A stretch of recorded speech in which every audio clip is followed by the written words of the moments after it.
虽然只是一个简单的晶片，不过可以当侦测户外范围10公尺内有超过10个人聚集，会当自动发出警告，接出来通报当地分局环境，让因知影地点甲人数，马上到场处理。对疫情期间环境执法的效率有真大帮助。我们研考会跟民间团体呢，首创开发了群聚的警示系统。那透过我们的NB-IoT 的技术，一个晶片的装置啊，就是这个晶片的装置小小的一个晶片的装置。那这个 NB 就是载频的意思 ，IoT 就是物联网。那我们这个晶片呢，可以累计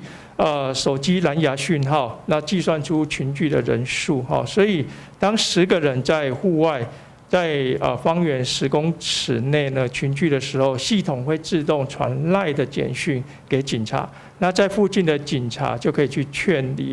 就可以去劝导这些群众。那警察就不需要漫无目标的去巡逻。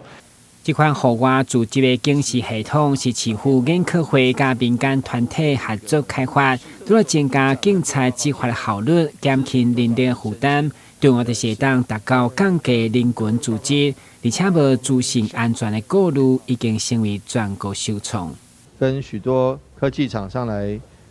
这个合作，开发出这一款就是说户外的这个群聚的自动警示的一个系统。那将来我们会建置在户外，